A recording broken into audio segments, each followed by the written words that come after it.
Students welcome back to my YouTube channel. ये जो one shot revision series चल रहा है, आज उस सीरीज के तहत आज हमने चैप्टर 6 को कवर करना है, विच इज इलेक्ट्रोमैग्नेटिक इंडक्शन। इसको शॉर्ट में हम EMI कहते हैं, right?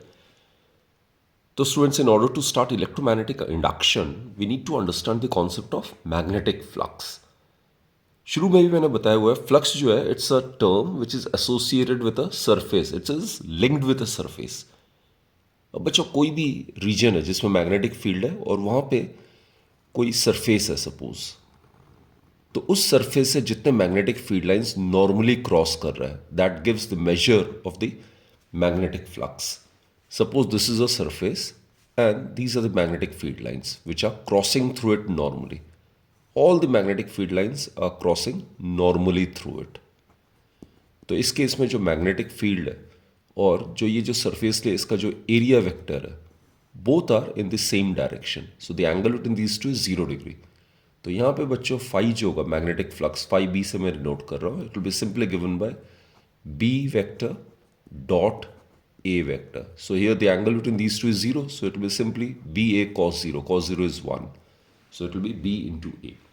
So, in case the magnetic field lines are crossing normally through a given surface held in a magnetic field, then magnetic flux is simply defined as the product of magnitude of the magnetic field and the area of the surface under consideration, right? और बच्चों, अगर field lines अगर किसी भी surface से अगर normally cross नहीं कर रहा है, तो उसका सिर्फ नॉर्मल कंपोनेंट ही फ्लक्स को कंट्रीब्यूट करेगा। अब यहाँ पे सपोज मैग्नेटिक फील्ड लाइंस इस तरीके से जा रहा है, this is the magnetic field and this is the area vector. Area vector किसी भी सरफेस का परपेंडिकुलर होता है उस सरफेस के, and suppose the angle between them is theta. Now BA can be resolve into two components. This component would be BA cos theta, this component is B cos theta, and the other component along the surface, it would be B sin theta, right? तो बच्चों, यहाँ पे B sine theta component जो magnetic field का वो surface के along है, तो सरफेस के अलोंग जो मैग्नेटिक फील्ड लाइंस होता है वो कंट्रीब्यूट नहीं करता है फ्लक्स को। फ्लक्स को सिर्फ वही कॉम्पोनेंट मैग्नेटिक फील्ड का कंट्रीब्यूट करता है जो कि सरफेस के नॉर्मल है, परपेंडिकुलर है। सो here the magnetic flux would be given bye area of the surface under consideration and the component of the magnetic field which is normal to that area. So magnetic flux is given by the scalar product of magnetic field and area vector over here, right? And in case of any closed surface, magnetic flux can be written as closed surface integral of the magnetic field. This is how we express magnetic flux. तो बच्चों, magnetic flux का जो SI unit है वो होता है weber, और 1 weber जो होता है it is 1 tesla into 1 metre square. Magnetic field का SI यूनिट टेस्ला, एरिया का मीटर स्क्वायर। और इसका दूसरा यूनिट आता है मैक्सवेल। अब अगर हम मैग्नेटिक फ्लक्स को मैक्सवेल में मेजर कर रहे हैं तो मैग्नेटिक फील्ड का टेस्ला की जगह हम गॉस लेंगे, it is 1 gauss, and area को मीटर स्क्वायर की जगह सेंटीमीटर स्क्वायर में मेजर करेंगे। So these are the relationship between gauss and maxwell, right? और इसको अगर करोगे, 1 gauss is 10⁻⁻⁴ tesla, 1 centimetre square is 10⁻⁻⁴ metre square. तो इसको अगर आप करोगे तो it comes out to be 1 weber is equal to 10⁸ maxwell, right? So this is the relationship between Weber and Maxwell. Faraday's laws of electromagnetic induction को discuss कर सकते हैं, और उसके लिए सबसे पहले हम फैराडे एक्सपेरिमेंट को डिस्कस करेंगे। अब बच्चों, ये पहला फैराडे एक्सपेरिमेंट है। This is a source of magnetic field and it is a coil which is connected to a galvanometer, right? तो ये सोर्स ऑफ मैग्नेटिक फील्ड है which is a bar magnet. अब बच्चों, इस एक्सपेरिमेंट में bar magnet की जगह आप करंट कैरिंग कॉइल भी यूज कर सकते हो, क्योंकि करंट कैरिंग कॉइल आपको पता है वो भी मैग्नेटिक डाइपोल की तरह बिहेव करता है।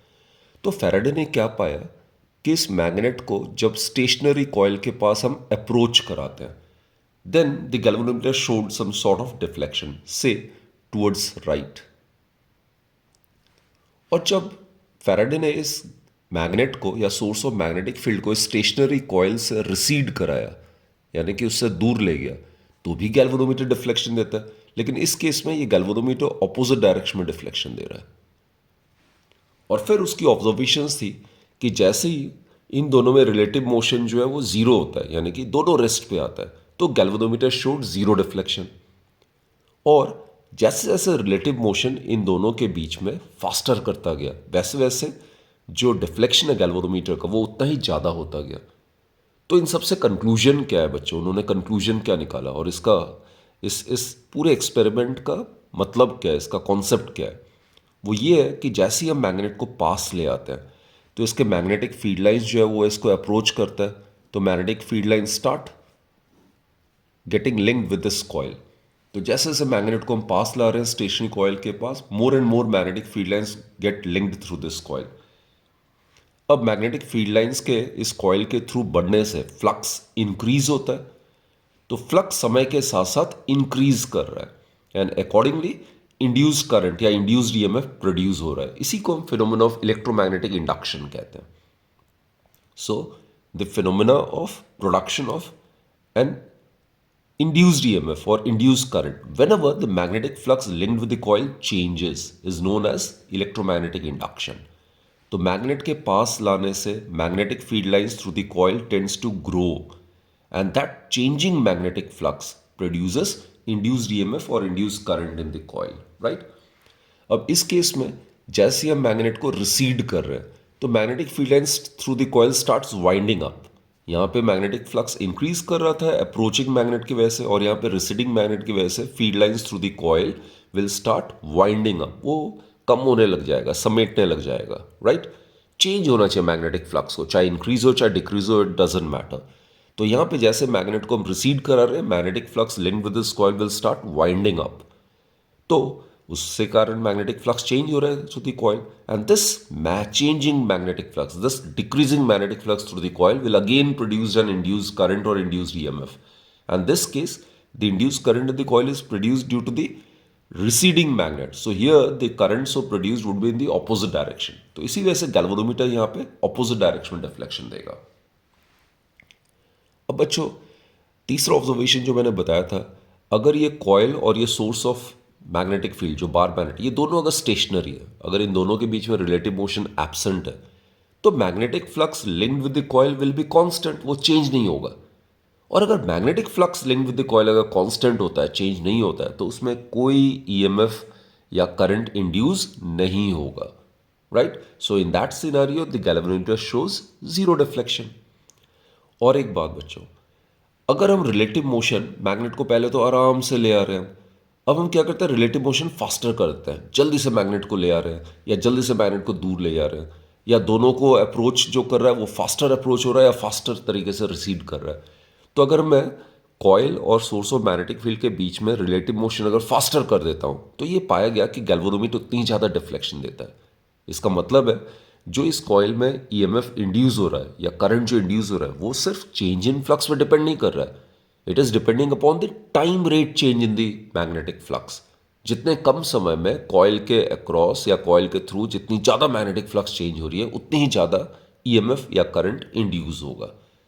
सो that is a very very important concept, right. तो बेसिकली जो ईएमएफ इंड्यूस हो रहा है उसका जो मैग्नीट्यूड है depends upon the time rate change in the flux. So calculus में आप इसको ऐसे रिप्रेजेंट करोगे, this is the time rate change in the flux, right. और अगर इसमें n टर्न्स है तो ऑब्वियसली ये n टाइम्स हो जाएगा। n अगर आइडेंटिकल टर्न्स इस कॉइल में, then the magnitude of the EMF so induced would be में n d phi by dt। इसको आप इस तरीके से भी लिख सकते हो, n d phi is the change in the flux, this is the final flux associated with the coil, this is the initial flux associated with the coil divided by time, और ये वो टाइम है जिसके दौरान flux phi i से phi f में change हो रहा है। So this will give you the magnitude of the EMF so induced. और बच्चों अगर ये कॉइल अगर रेजिस्टेंस R अगर ऑफर करता है तो इंड्यूस करंट की जो मैग्नीट्यूड होगी that would be equal to magnitude of induced EMF divided by the resistance offered by the coil. So it will be given by n by R d phi by dt। तो बच्चों सबसे पहला जो इसका law है वो यही है कि जब कभी भी magnetic flux linked with the coil change होता है तो ईएमएफ इंड्यूस होता है या करंट इंड्यूस होता है, that's the first law. Second law क्या कहता है कि इस कॉइल में ईएमएफ जो इंड्यूस हो रहा है या जो करंट जो इंड्यूस हो रहा है वो तब तक टिकेगा जब तक कि magnetic flux linked with the coil will keep varying, keep changing with time. So the EMF or the current so induced in the coil will lasts in the coil till the magnetic flux linked with the coil keeps changing with time. Third law जो है बच्चों, वो जो EMF induce हो रहा है coil में उसके स्ट्रेंथ के बारे में बताता है.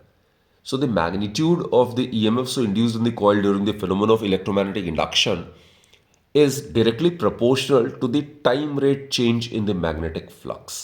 तो E जो है वो proportional d phi by d t के. अगर इस कॉइल में n आइडेंटिकल टर्न्स है तो it will B n times, और इसमें जो constant of proportion that is unity. And induce current का मैग्नीट्यूड हो जाएगा magnitude of induced EMF divide by the resistance offered by the coil, right. And बच्चों जो फोर्थ लॉ है जिसको हम लेंस लॉ कहते हैं, इसने इंड्यूस करंट के डायरेक्शन के बारे में बताया था. लेंस लॉ जो कि fourth law of electromagnetic induction है, वो ये कहता है कि इलेक्ट्रोमैग्नेटिक इंडक्शन फिनोमेना के दौरान जो करंट इंड्यूस होता है कॉइल में वो हमेशा अपोजिंग नेचर का होता है. उसकी डायरेक्शन कॉइल में ऐसी होती है ताकि जो चीज़ उसको प्रोड्यूस कर रहा है वो उसी चीज़ को अपोज करेगा. So induce current, induce EMF is always always of opposing nature. What I mean to say is that, suppose ये पहला वाला केस लेते हैं. इसमें ये स्टेशनरी कॉइल है और ये मैग्नेट जो है इसको अप्रोच कर रहा है. अब बच्चों यहाँ पे ग्रोइंग मैग्नेटिक फील्ड लाइंस है, तो यहाँ पे इंड्यूस करंट की डायरेक्शन इस कॉइल में ऐसी होनी चाहिए ताकि ये ग्रोइंग मैग्नेटिक फील्ड लाइंस को अपोज करे, ताकि अप्रोचिंग मैग्नेट को अपोज करे. तो उसके लिए ये वाला जो एंड ऑफ द कॉइल है it should acquire north polarity and this end should acquire south polarity. So for that to happen यहाँ से क्लॉकवाइज करंट जाना चाहिए. सो द इंड्यूस करंट की जो डायरेक्शन होगी इस केस में it will be like this. इसको मैं स्मॉल आई से रिप्रेजेंट कर रहा हूँ. तो बेसिकली जब कभी भी मैग्नेट अप्रोच कर रहा है तो इसके अंदर जो इंड्यूस करंट होगा it will be along clockwise direction, because अब इसकी जो अपनी मैग्नेटिक फील्ड लाइंस होगी वो ग्रोइंग मैग्नेटिक फील्ड लाइंस को अपोज करेगा. इसकी अपनी magnetic field lines will be like this. So definitely it will be opposing the approaching magnet, right. And Lenz law बच्चों it is in accordance with the law of conservation of energy. इसको समझने के लिए आप क्या कर सकते हो, अब ये मैग्नेट को मैंने अप्रोच कराना है स्टेशनरी कॉइल के पास, लेकिन उसके लिए मुझे ये जो कॉइल रिपल कर रहा है तो उसके खिलाफ मुझे कुछ वर्क डन करना पड़ेगा. So that amount of work done in bringing the magnet closer to the coil that gets converted into energy in the form of electrical energy, right. तो अगर यहाँ पे कोई मैं अगर एलईडी या कोई भी अगर बल्ब अगर लगा देता तो it will start glowing. So that electrical energy will again get converted to light energy perfectly in accordance with the law of conservation of energy. तो बेसिकली लेंस लॉ जो है that is in accordance with the law of conservation of energy, right. Again मैं इस case में भी ये Lenz law को समझा देता हूँ. इस केस में बच्चे सेकेंड केस में मैग्नेट को हम रिसीड करा रहे हैं, इस स्टेशन कॉइल से दूर लेके जा रहे हैं. तो यहाँ पे मैग्नेटिक फ्लक्स डिक्रीज हो रहा है, तो यहाँ पे करंट जो इंड्यूस होगा इस कॉइल में वो इस डायरेक्शन में होना चाहिए ताकि रिसीडिंग मैग्नेट को अप्रोच करे, मैग्नेट को दूर ना जाने दे, उसको आपस में खींचे. तो उसके लिए this end should acquire south polarity and this end of the coil should acquire north polarity. तो अगर यहाँ पे अगर नॉर्थ पोलैरिटी है तो यहाँ पे करंट एंटी क्लॉकवाइज जाना चाहिए. तो ये इंड्यूस करंट की यहाँ डायरेक्शन होगी. तो यहाँ पे बच्चों मैग्नेट के इस कॉइल से दूर ले जाने की वजह से यहाँ पे जो करंट इंड्यूस होगा उसकी डायरेक्शन एंटी क्लॉकवाइज होगी, उल्टी होगी इसके. तो इसीलिए यहाँ पे गैल्वेनोमीटर ऑपोजिट डायरेक्शन में डिफ्लेक्शन देगा. अब हम समझते हैं कि लेंस लॉ किस तरीके से law of conservation of energy के अकॉर्डेंस है. अब जैसे ही मैं इस मैग्नेट को दूर ले जा रहा हूँ और ये कॉइल में जो इंड्यूस करंट प्रोड्यूस हो रहा है उसकी अपनी मैग्नेटिक फील्ड लाइंस ऐसे डेवलप होगी ताकि वो मैग्नेट को अट्रैक्ट करेगा. तो अगर मैं मैग्नेट को इस कॉइल से दूर ले जाने की कोशिश करता हूँ तो उसके लिए मुझे कुछ वो जो मैग्नेटिक फोर्स ऑफ अट्रैक्शन उसके खिलाफ कुछ वर्क डन करना पड़ेगा. And that work done in making the magnet to move further away from this coil against that magnetic force of attraction will get converted into electrical energy in the form of induced current, right. So perfectly in accordance with the law of conservation of energy. So but your point is Lenz law, it states that the direction of the current so induced in the coil during the phenomenon of EMI is always of opposing nature, right. So the direction of induced current is such that it opposes the changes or the causes that produces it. तो अगर Lenz law की बात करें, जैसे हमने discuss किया, induce current, induce EMF हमेशा opposing nature होता है। तो एक्चुअली ईएमएफ जो इंड्यूस हो रहा है इसको हम ऐसे रिप्रेजेंट करते हैं, minus n d phi by d t. तो ये जो नेगेटिव साइन है ये इंडिकेट करता है कि जो ईएमएफ इंड्यूस हुआ है कॉइल में, it is always of opposing nature. तो सिमिलरली करंट को हम रिप्रेजेंट करते हैं minus n by R d phi by dt. So this negative sign is representative of the fact that currents induced in the coil is of opposing nature. तो बच्चे induce current को अगर किसी coil में produce करना है तो क्या करना है हमें? Magnetic flux link with the coil needs to be changed. तो की इज मैग्नेटिक फ्लक्स अगर किसी भी कॉइल से एसोसिएटेड उसको अगर हम चेंज कर देते हैं तो अपने आप वहां पे करंट इंड्यूस हो जाएगा। अब मैग्नेटिक फ्लक्स को एक बार दोबारा से डिस्कस करते हैं। मैग्नेटिक फ्लक्स क्या होता है? अगर कॉइल में एन नंबर ऑफ टर्न्स है तो क्या हो जाएगा?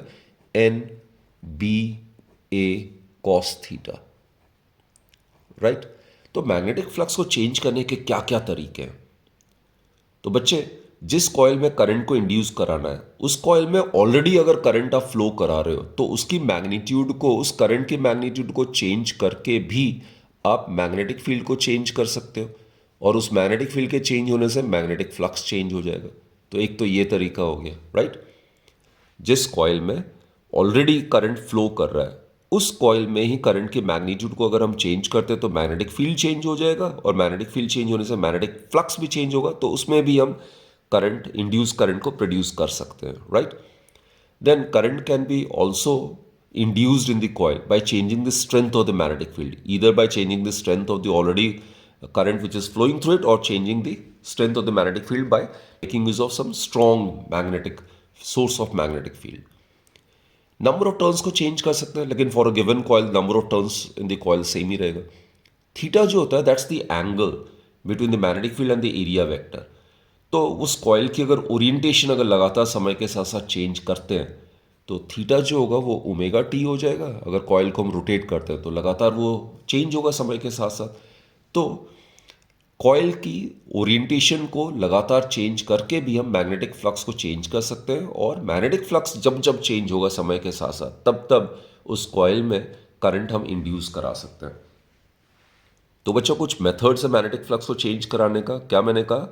जो करंट ऑलरेडी कॉइल में फ्लो कर रहा है उसकी स्ट्रेंथ को चेंज करके, या डायरेक्टली मैग्नेटिक फील्ड की स्ट्रेंथ को चेंज करके, या effective area of the coil को चेंज करके। ये effective area of the coil को चेंज करके कैसे मैग्नेटिक फ्लक्स चेंज करके हम इंड्यूस करंट को प्रोड्यूस करते हैं वो इस एक्सपेरिमेंट में हम डिस्कस करेंगे, राइट। और कॉइल की ओरिएंटेशन जो है under the influence of magnetic field उसको लगातार चेंज करके भी हम मैग्नेटिक फ्लक्स को चेंज करा सकते हैं, जिससे हम करंट को इंड्यूस कर सकते हैं, right. So now let's understand this particular thing. This is another experiment.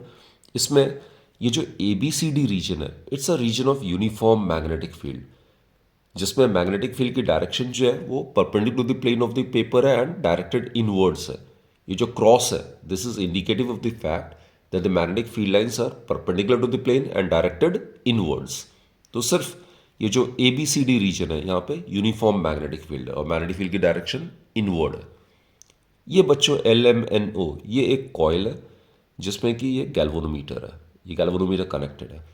मान लेते हैं इस कॉइल को कांस्टेंट वेलोसिटी से मैं बाहर की तरफ ले जा रहा हूँ विद वेलोसिटी v। इसका ये वाला पोर्शन L मान लेते हैं लेंथ, और ये जो पोर्शन है दिस इज सपोज x। अब बच्चों इसको ढंग से ज़रा समझना, जैसे मैं इस कॉइल को बाहर की तरफ लेके जा रहा हूँ तो ये वाला इफेक्टिव एरिया जो है वो समय के साथ साथ लगातार चेंज होगा, इजंट इट। एक्स का वैल्यू समय के साथ साथ लगातार चेंज होगा। तो velocity with which the coil is being pulled it may be written as dx by dt.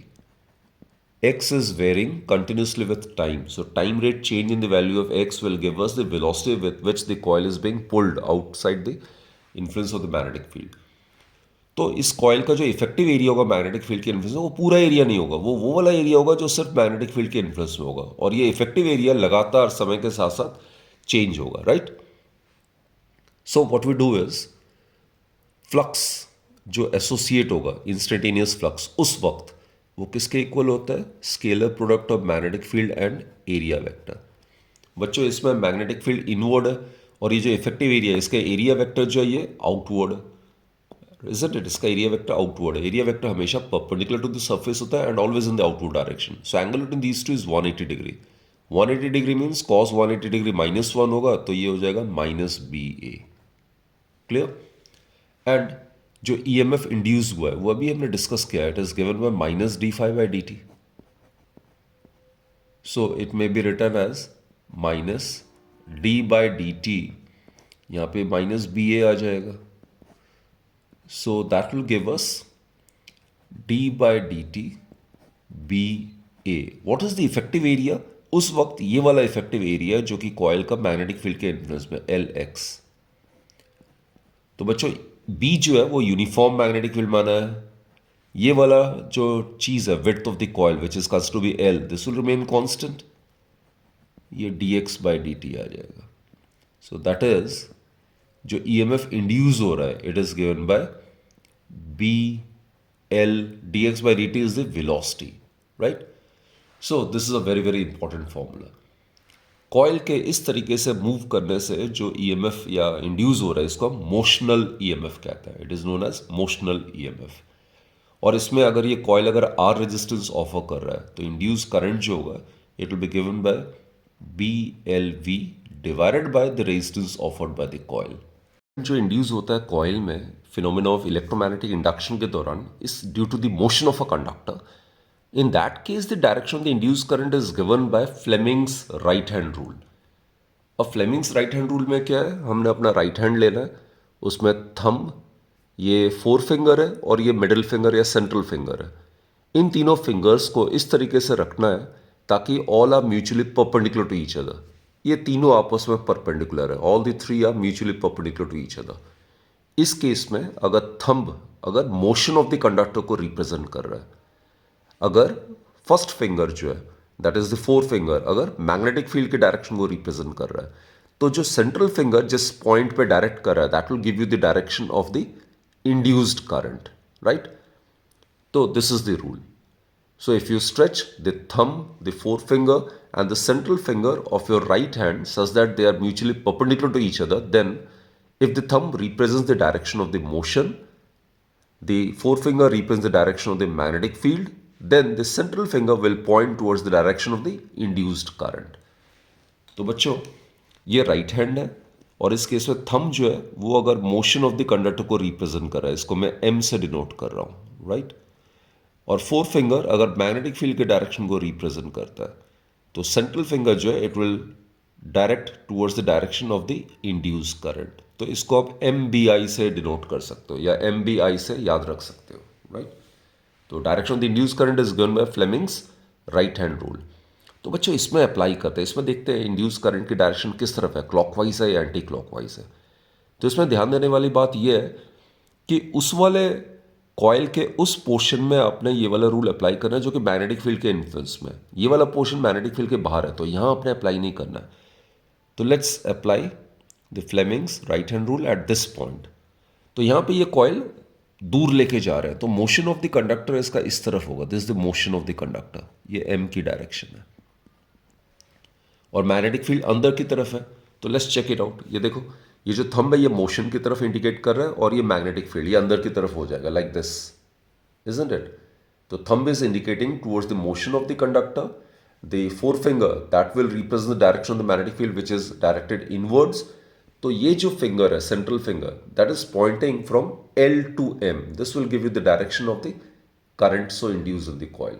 तो बच्चों अगर फ्लेमिंग्स राइट हैंड रूल यहाँ पे अप्लाई करते हो तो इंड्यूस की direction it will be like this from L to M.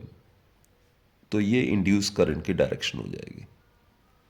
This is the direction of the induce current. So it will be in the clockwise direction in this particular case. Self induction and self inductance को discuss करने के लिए ये वाला एक experiment और एक जो फैराडे ने किया था वो अभी हम डिस्कस कर लेते हैं. ये कॉइल है, राइट? ये टैपिंग की है. दिस इज अ टैपिंग की. इस की को अगर हम टैप करेंगे, प्रेस करेंगे तो द सर्किट विल क्लोज और उसको रिलीज कर देंगे तो स्प्रिंग एक्शन की वजह से ऊपर आ जाएगा तो circuit will become open and this is obviously a source. तो बच्चों टैपिंग की को जैसे ही हम प्रेस करेंगे तो इसमें करंट जो है अचानक से मैक्सिमम वैल्यू अटेन नहीं करेगा. The current through the coil tends to take some finite time to grow from 0 to maximum value. जब हम टैपिंग को प्रेस करके रखेंगे काफी देर तक, then after some time the current through the coil will attain constant maximum value. और फिर जब टैपिंग को हम रिलीज करते हैं तो अचानक से करंट कॉइल के थ्रू जीरो नहीं हो जाएगा, but again the current through the coil will take some finite time to decay from maximum to minimum value. तो इसको हम ट्रांजिएंट करंट कहते हैं। इसको मैं ग्राफिकली डिपिक्ट कर रहा हूं। तो शुरू में जैसे मैंने कहा, टैपिंग को जब प्रेस करेंगे तो करंट अचानक से मैक्सिमम नहीं होगा, it will take some finite time, exponentially grow करता है, it will take some finite time. मान लेते हैं T1 is the time during which the current grows from zero to maximum value through the coil, right? Tapping key, if it is kept pressed, then the current through this coil will attain a constant maximum value. ठीक है, ये जो time T2 है, इस दौरान current जो है उस कॉइल के थ्रू कांस्टेंट है। और जैसे हम टैपिंग की को रिलीज करते हैं तो करंट अचानक से अगेन जीरो नहीं होगा, again it takes some finite time to decay from maximum value to zero value, right?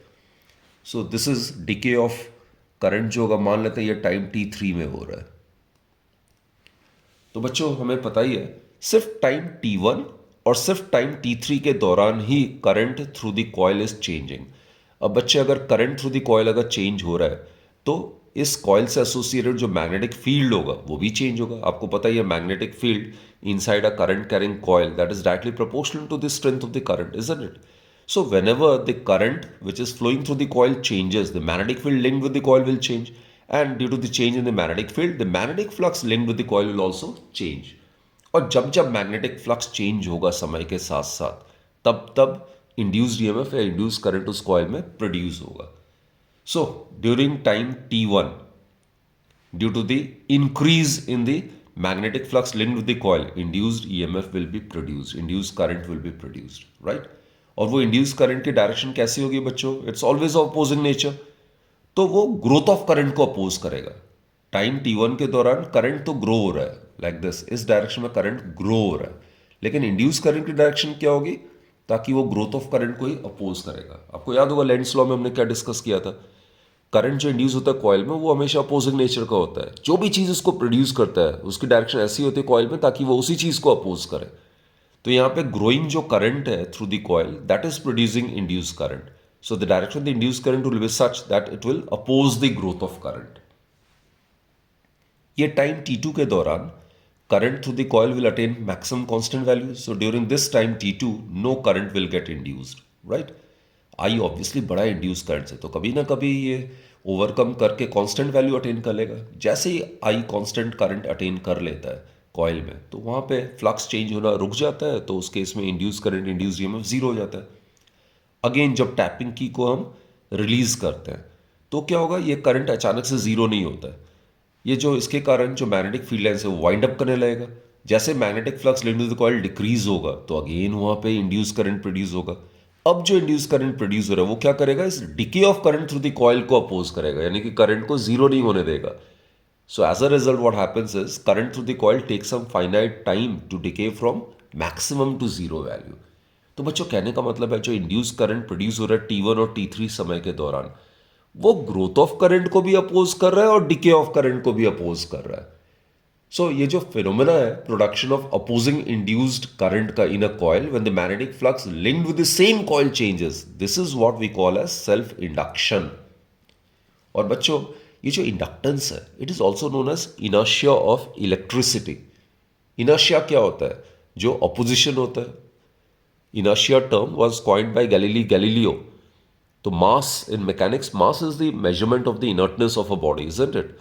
तो जो जितना भारी भरकम बॉडी होता है, that opposes that much more towards any change in its state, isn't it? Similar is the case over here. तो ये जो इंडक्टेंस है, ये ग्रोथ ऑफ करंट को भी अपोज कर रहा है, डिके ऑफ करंट को भी अपोज कर रहा है। इस वजह से इंडक्टेंस को हम कहते हैं इनर्शिया ऑफ इलेक्ट्रिसिटी। लेते हैं इसमें किसी भी इंस्टेंट में करंट आई फ्लो कर रहा है, राइट? और जैसे मैंने कहा है, दिस इज अ कॉइल। तो जैसे जैसे करंट चेंज होगा तो मैग्नेटिक फील्ड चेंज होगा लिंक्ड विद दिस कॉइल, और मैग्नेटिक फील्ड जैसे जैसे चेंज होगा, magnetic flux linked with the coil will change. तो हम ऐसे लिख सकते हैं, the magnetic flux associated with the coil is directly proportional to the current flowing through it. Now, in order to eliminate this proportion sign, we need to introduce some constant. That constant बच्चों it is known as the coefficient of self induction, या इसको हम self inductance कहते हैं. It is known as coefficient of self induction और self inductance. L जो है वो self inductance of the coil है.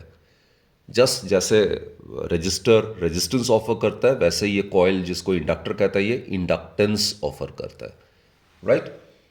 अगर करंट का वैल्यू 1 है तो फाई एल के इक्वल हो जाएगा. तो सेल्फ इंडक्टेंस क्या होता है? It is defined as the magnetic flux associated with the coil when 1 ampere current is made to pass through it. और बच्चों इसको अगर हम डिफरेंशिएट करते हैं with respect to time, so that can be written as L di by dt. Di by dt क्या है? Rate at which the current is changing through the coil, right? And d phi by dt किसके equal होता है? जो EMF induce हुए coil में उसके magnitude के इक्वल होता है. So this another very very important formula.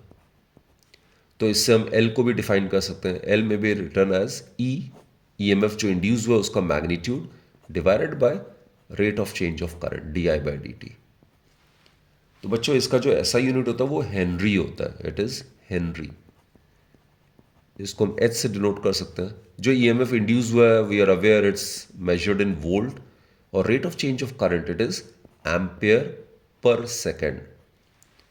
तो आप कह सकते हो कि जो सेल्फ इंडक्टेंस है या कोफिशिएंट ऑफ सेल्फ इंडक्शन है, ये न्यूमेरिकली किसके इक्वल होता है? ये न्यूमेरिकली होता है जितना ईएमएफ इंड्यूस हुआ है कॉइल में जब current through the coil changes at the rate of 1 ampere per second. और आप ऐसे भी कह सकते हो कि self inductance of a coil is said to be 1 henry when the rate of change of current through the coil of 1 ampere per second produces an EMF of 1 volt in the coil. अब बच्चों self inductance का expression निकालते हैं. Suppose ये coil है जिसमें n identical turns है, right, और इसकी लेंथ हम l ले लेते हैं. तो number of turns per unit length that may be written as capital N divided by L. अब जैसे इसमें करंट आई हम फ्लो कराते हैं तो it will act as a magnetic dipole. यहाँ से it will appear to be flowing in the clockwise direction current. तो this end will act as south, this end of the coil will act as the north pole. तो यहाँ पे magnetic field lines develop हो जाएगी. It will act as a current carrying solenoid magnetic dipole. इसके अंदर magnetic field जो वो uniform होता है, और अंदर बच्चों जो मैग्नेटिक फील्ड होता है that is given by n mu naught I. ये हमने पिछले चैप्टर में डिस्कस किया था एम्पियर सर्किट लॉ में, राइट. तो magnetic flux associated with a single turn of the coil से जो मैग्नेटिक फ्लक्स एसोसिएटेड है वो क्या होगा? B vector dot A vector. ये क्रॉस सेक्शनल एरिया है. तो एरिया वेक्टर और मैग्नेटिक फील्ड दोनों की डायरेक्शन सेम है, so it will be simply given by B A, that is n mu naught I a, right. This is the flux associated with single turn of the coil. Total जो flux होगा, total magnetic flux जो associated होगा through the entire coil, that will be given by n capital N, which is the number of turns, identical turns, multiplied by the flux associated with a single turn. तो बच्चों इसमें अगर हम value substitute करते हैं what we get is capital N small n mu naught I A. Capital N को हम small n into L लिख सकते हैं. So what we get is n square mu naught I A L, right. This is the total flux associated with it. Also अभी अभी हमने discuss किया था जो फ्लक्स एसोसिएटेड होता है किसी भी coil say that is also given by L I. तो बच्चों इन दोनों को अगर आप कंपेयर करते हो we will get the expression for the self inductance. It is n square mu naught al. So this is the expression for the self inductance of a coil having capital A as cross section area of each turn, L is the length of the coil, and small n is the number of turns per unit length, right. अब बच्चा ध्यान देना है इसमें actual formula इसको आप length के terms में या टोटल नंबर ऑफ टर्न्स के टर्म्स में आप ऐसे लिख सकते हो. स्मॉल n हो जाएगा कैपिटल N बाय L, तो नीचे L स्क्वायर आ जाएगा. 1L will get cancelled from the numerator, so will be left with this. तो अब ध्यान देना बच्चे, जो self inductance of a coil होता है वो डायमेंशंस ऑफ द कॉइल पे डिपेंड करता है इस तरीके से, right. For a given coil number of turns is constant. Mu naught जो है अंदर अगर एयर वैक्यूम है तो म्यू नॉट आएगा. तो जो सेल्फ इंडक्टेंस है for a given coil, it is directly proportional to its cross-section area and it is directly proportional to the reciprocal of the length of the coil. तो अगर length of the coil को बढ़ा देते हैं, self inductance of the coil will get reduced. Understood? So this is very very important. एक और चीज बच्चे, जो सेल्फ इंडक्टेंस है वो डिपेंड करता है nature of material of the core. अब इस कॉइल के अंदर कोई कोर के फॉर्म में, जैसे iron rod as a core अगर हम यूज करते हैं, तो फॉर अ मीडियम, किसी मीडियम के लिए जो सेल्फ इंडक्टेंस है वो किसके इक्वल हो जाएगा? म्यू नॉट की जगह म्यू आ जाएगा, और म्यू के जगह आप mu r into mu naught लिख सकते हो. So for any core, the self-inductance inside the coil would be given by mu r mu naught n square a by l. अब बच्चे अगर कोई फेरोमैग्नेटिक मटेरियल अगर इसके अंदर इंट्रोड्यूस करते हैं जैसे आयरन रॉड, तो म्यू आर का value is very very large as compare to 1. तो उस केस में self inductance of the coil will tend to increase. अगर डायमैग्नेटिक मटेरियल अगर यूज कर रहे हो आप एज अ कोर, तो उसमें म्यू आर का वैल्यू स्लाइटली लेस देन 1 होता है. तो उस केस में सेल्फ इंडक्टेंस कॉइल की थोड़ी सी कम हो जाएगी. और पैरामैग्नेटिक यूज करते हो जिसमें म्यू आर का वैल्यू स्लाइटली ग्रेटर देन 1 होता है, तो उसमें सेल्फ इंडक्टेंस स्लाइटली इंक्रीज हो जाएगी. अब बच्चों म्यूचुअल इंडक्शन की बात करते हैं. म्यूचुअल इंडक्शन, म्यूचुअल मतलब इसमें दो कॉइल्स होना चाहिए. सेल्फ इंडक्शन में तो जिस कॉइल में मैग्नेटिक फ्लक्स चेंज हो रहा है उसी कॉइल में ईएमएफ इंड्यूस हो रहा है. म्यूचुअल इंडक्शन में जिस कॉइल में मैग्नेटिक फ्लक्स चेंज हो रहा है उसके पड़ोस वाले कॉइल में, उसके नेबरिंग कॉइल में ईएमएफ इंड्यूस हो रहा है. That is known as mutual induction, coupling effect, right.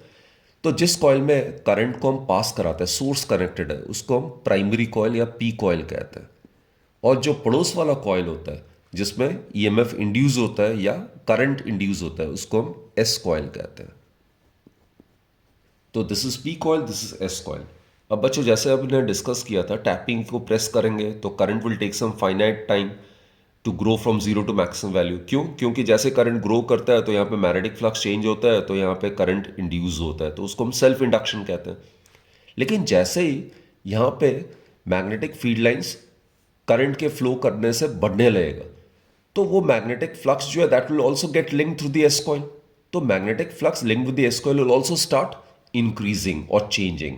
So due to which in the S coil also an EMF और करंट विल गेट इंड्यूस्ड. तो सेकेंडरी कॉइल में current का induce होना due to the change in the magnetic flux linked with the primary coil, that is what we call as mutual induction.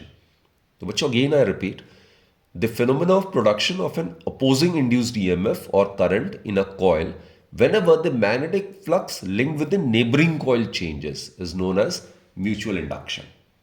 अब देखो यहाँ पे हम करंट को पास करा रहे हैं, ये इस सोर्स की वजह से जो करंट फ्लो कर रहा है, राइट. इसकी वजह से मैग्नेटिक फ्लक्स प्राइमरी कॉइल से चेंज होगा और ये दोनों पास पास है, so the magnetic flux linked with the secondary coil will also change. तो ऑब्वियसली जो करंट फ्लो कर रहा है इस प्राइमरी कॉइल से, उस पर निर्भर करेगा flux linked with the primary coil, और फ्लक्स प्राइमरी कॉइल से जितना एसोसिएटेड है उस पर निर्भर करेगा flux associated with the secondary coil, right. और अगर एक कॉइल के ऊपर ही दूसरा कॉइल अगर वूंड होगा तो लगभग 100% कपलिंग होगी. तो जो फ्लक्स जितना एसोसिएट करेगा सेकेंडरी कॉइल से वो डिपेंड करता है relative orientation of the primary and the secondary coil पे. तो we can write as magnetic flux associated with the secondary coil is directly proportional to the current flowing through the primary coil. Again इस proper sign को हटाने के लिए इसे constant को introduce करेंगे. So in that case this constant is m. m को हम म्यूचुअल इंडक्टेंस कहते हैं या कोफिशिएंट ऑफ म्यूचुअल इंडक्शन कहते हैं. अब I का वैल्यू अगर 1 ले लेते हो तो m phi s के इक्वल हो जाएगा. तो mutual inductance is numerically equal to the magnetic flux linked with the secondary coil when a current of 1 ampere is made to pass through the primary coil. तो again इसको और भी define करने के लिए हम इसको डिफरेंशिएट कर सकते हैं विथ रिस्पेक्ट टू टाइम. तो d phi s over d t जो होगा it will be equal to m di by dt. ये जो है this is the EMF induced in the secondary coil, it is m di by dt. तो same ही है, जैसे self inductance था वैसे ही म्यूचुअल इंडक्टेंस है, तो ऐसा यूनिट सेम होगा. तो यहाँ पे सिंगल कॉइल का केस है, यहाँ पे दो कॉइल नेबरिंग कॉइल का केस है, प्राइमरी एंड सेकेंडरी कॉइल का. तो म्यूचुअल इंडक्टेंस को आप लिख सकते हो ईएमएफ जितना इंड्यूस हुआ है सेकेंडरी कॉइल में divided by d I by d t. Obviously हम मैग्नीट्यूड ले रहे हैं, राइट। सो इसका भी ऐसा यूनिट होता है henry. It is equal to 1 volt divided by 1 ampere per second.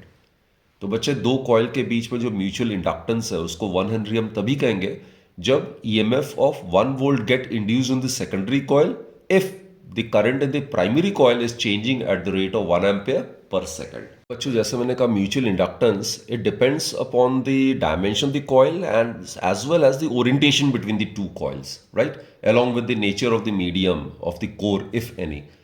तो इसमें one coil is totally wound of the on the other coil. तो इस केस में ये मान लेते हैं कॉइल 1 है and suppose this is coil 2। Both the coils are wound over each other. Common जो लेंथ है वो हम एल मान लेते हैं और इसमें जो कॉमन एरिया वो छोटे वाले एरिया होगा, छोटे वाले कॉइल का एरिया होगा। तो ये जो मैंने डार्कन किया ये जो कॉमन एरिया दोनों के लिए इसको हम ए से डिनोट कर रहे हैं। तो बच्चों ये लेंथ वाइज है, इसको अगर आप इस तरीके से देखोगे सो this is the common area I am talking about. ये दो कॉइल्स होगा, दोनों का अलग अलग एरिया, तो ये वाला एरिया जो होगा वो कॉमन एरिया होगा, इसको मैंने ए माना हुआ है, right. This is the darkened portion. तो इसमें एक को प्राइमरी कॉइल एक को सेकेंडरी कॉइल मान लो। फर्स्ट केस में अगर कॉइल 1 से अगर करंट पास कराते हैं तो म्यूचुअल इंडक्टेंस जो आएगा between the two coils it will be given bye N1 N2 mu naught AL। A is this common area, right? N1 N2 क्या है? N1 is the number of turns per unit length in the first coil and small n2 is the number of turns per unit length in the second coil। दोनों का length same है। अब second scenario में जब current को coil 2 से पास कराते हैं और कॉइल 1 में जो ईएमएफ इंड्यूस हो रहा है उसको अगर स्टडी करते हैं तो म्यूचुअल इंडक्टेंस जो है in that case it is again found to be same N1 N2 mu naught AL। Point is ये जो कॉमन एरिया इफेक्टिव एरिया जिसमें से मैग्नेटिक फील्ड लाइंस पास करे उसी को हमने कंसिडर करना, उसी एरिया को। So whether the current is pass through coil 1 or the current is passed through coil 2, the mutual inductance between the two coils when they are wound over each other, this is found to be same, that is M12 is equal to M21 is equal to M। तो बच्चे mutual inductance between the two coils जो है that is given by ये small n1 n2 की जगह भी आप capital N1 by L capital N2 by L लिख सकते हो। So what you get is mu naught N1 N2A divided by L। तो ये अगर आपको सेल्फ इंडक्टेंस का फॉर्मूला अगर आपको पता है तो म्यूचुअल इंडक्टेंस का फॉर्मूला इजीली आप लिख सकते हो। सिंपली n² की जगह N1 N2 आ जाएगा, दैट्स इट। तो mutual inductance between the two coils is also inversely proportional to the length and directly proportional to the effective area, right. तो नेचर ऑफ मीडियम पे तो डिपेंड करता ही करता है। अगर इसमें मीडियम अगर इंसर्ट करता है एज अ कोर तो म्यू नॉट की जगह म्यू आर म्यू नॉट आ जाएगा। और जैसे मैंने कहा म्यू आर का वैल्यू डिपेंड करता है whether the material which you have inserted as a core is diamagnetic, paramagnetic और ferromagnetic, right. So in case of ferromagnetic material, the mutual inductance will tend to increase tremendously। अगर para है तो slightly increase करेगा और अगर dia है तो mutual inductance जो वो स्लाइटली डिक्रीज करेगा। बच्चों जो इंडक्टर में एनर्जी स्टोर्ड होता है उसका एक्सप्रेशन हम देखते हैं क्या आता है। Suppose this is an inductor of inductance L और ये सोर्स है and this is a one way की। अब आपको पता ही है जैसे करंट ग्रो करेगा इस केस में तो यहाँ पे अपोजिंग इंड्यूस करंट प्रोड्यूस होगा जो कि ग्रोथ ऑफ करंट को अपोज करेगा। तो small work done by the source in sending small charge dq against the induced EMF is given by dw is equal to E dq। ये आया कहाँ से आपको पता ही है, E पोटेंशियल डिफरेंस होता है induced EMF, that is work done per unit charge. तो वर्क डन हो जाएगा potential difference multiplied by charge, उसी से ये फॉर्मूला आ जाता है। ऑल्सो आई जो होता है वो dq बाई dt के इक्वल होता है, rate of flow of charge. तो dq के जगह हम E और dq के जगह हम लिख सकते हैं I dt, right. We can write it like this. अब बच्चे जो इंड्यूस्ड ईएमएफ होता है मैग्नीट्यूड में दैट वी आर अवेयर, अगर self inductance of the coil L है तो it will be L di by dt। So if you substitute this value over here I के जगह या E के जगह ये वैल्यू सब्स्टिट्यूट करो L di by dt, so will be left with L I di, right? Now total work done in sending charge or in sending current through the inductor against the induced current, it would be given by integration of L I di. तो इसको अगर आप solve करोगे तो total जो work done हो जाएगा it will be equal to, L is constant बाहर आएगा, आई का इंटीग्रेशन आई स्क्वायर बाई 2 हो जाएगा, so will get half L I square. And as per the work energy theorem, this work done gets stored in the inductor in the form of its potential energy. So the energy stored in an inductor is given by half Li square. This is the expression for the energy stored in an inductor. And most important चीज बच्चों, जो energy है inductor में जो reside करता है that is in the form of magnetic field. Capacitor plates के बीच में जो एनर्जी रिसाइड करता है that is in the form of electric field. Inductor में जो एनर्जी रिसाइड करता है that is in the form of magnetic field. जो एनर्जी डेंसिटी की बात करते हैं, एनर्जी डेंसिटी होता है energy stored in the inductor per unit its volume. So SI unit would be joule per metre cube, right?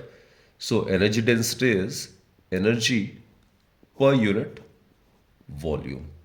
अब energy किसके equal है? Half L I square. अब वॉल्यूम क्या होगा? ये कॉइल है बच्चे, दिस इज द कॉइल और इसका लेंथ हमने L माना हुआ है और जो क्रॉस सेक्शन एरिया या area of each of the turn of the coil हमने A माना हुआ है. दिस इज एरिया A और इसका लेंथ हमने L माना हुआ है, राइट? तो इसका वॉल्यूम जो होगा वो A इंटू एल आ जाएगा और L की जगह हम वैल्यू सब्स्टिट्यूट कर सकते हैं. Self inductance of a coil हमें पता ही है, N square mu naught AL आता है, isn't it? And also magnetic field at any point over here inside the current carrying coil that is given by N mu naught I. तो बच्चे current को हम लिख सकते हैं B divided by N mu naught. तो L और I का वैल्यू यहाँ पे सब्स्टिट्यूट करके जो एनर्जी डेंसिटी आता है you can easily check it yourself. So energy density it is given bye